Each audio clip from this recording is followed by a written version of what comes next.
You're not bad with money.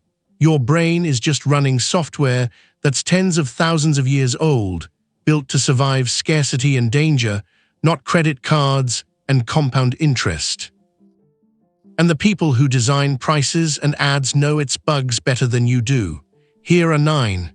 A fair warning: these are tendencies, not iron laws, but once you can name them, they lose their grip. Get them wrong, and they quietly drain you for a lifetime. Get them right, and you keep money most people never even realize they're losing. So let's go through them, one bug at a time. Start with the deepest one. I offer you a coin flip. Heads, you win $150. Tails, you lose $100. The odds are in your favor, and yet most people say no. Why? Because for most of us, the sting of losing weighs more heavily than the joy of an equal win. Kahneman and Tversky built a Nobel-winning theory on it. Researchers still argue about exactly how strong this is, and it isn't the same for everyone. But the direction shows up again and again, and it quietly runs your portfolio. It's why people sell their winners too early to lock in a gain and cling to their losers for years, praying to break even. There's a strange cousin to that. In a classic experiment, people given a coffee mug demanded about $7 to sell it, while people without one would pay only about $3 for the very same mug. Just owning it seemed to raise its value.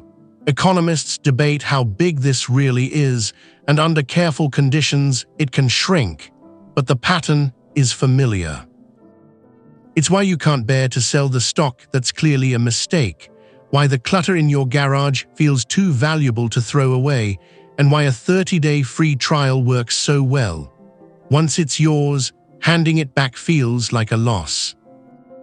Now the trap that keeps you funding mistakes.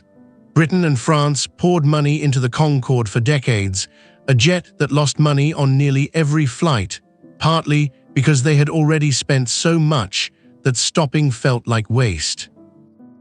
Economists named it the Concorde fallacy.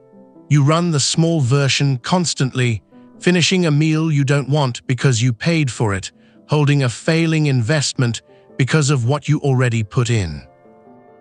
But that money is gone either way. The only honest question is this: knowing what I know now, would I put a new dollar into this? If not, walk.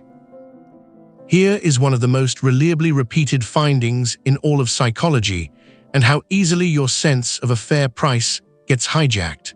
Spin a wheel that lands on a random number, then ask people to estimate something completely unrelated, and their guesses drift toward that random number. A figure you know is meaningless still pulls you. That's anchoring, and retail runs on it. There was 200, now 99 tag. The $95 steak on the menu you will never order, printed there to make the $48 one feel sensible. The first number you see sets the trap, so decide what something is worth to you before you ever look at their price. Same fact, different words, and a completely different decision. Ground beef labeled 90% lean outsells the identical beef labeled 10% fat. Nothing changed but the frame. With money, this is everywhere. 0% interest for 12 months sounds free until you read the rate that kicks in after. Save $200 feels like a win, even though it means spending $800. A fee of just 1% a year sounds tiny. Framed honestly, it can eat a third of your returns over a lifetime. The defense is simple. Whenever you see a number, flip it and state it the other way before you decide. This one has hard receipts. 2 researchers studied 66,000 real brokerage accounts over 6 years. The households that traded the most earned about 11% a year, while the market itself returned almost 18%. The busier they were, the worse they did. And here's the kicker.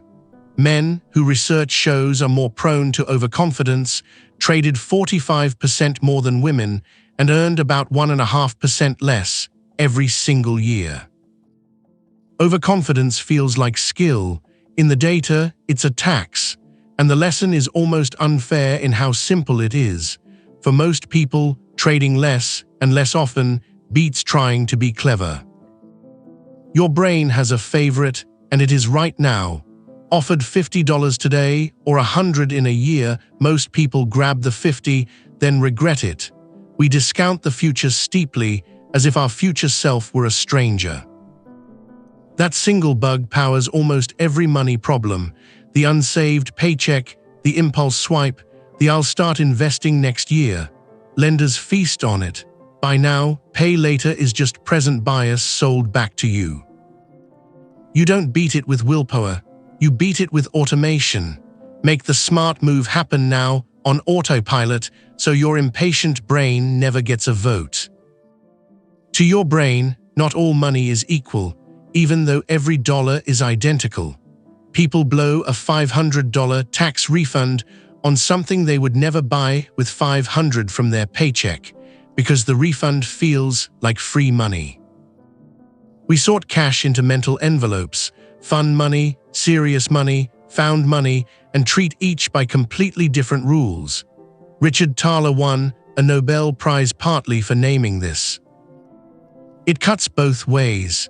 It can trick you into burning a windfall, or, used deliberately, an untouchable savings envelope can protect you. A dollar doesn't know where it came from. The label is something you added. The last one isn't a lab experiment. It's an observation so sharp that an anthropologist gave it a name. In the 1700s, the philosopher Denis Diderot was given a magnificent scarlet robe. Suddenly, his old desk looked shabby beside it.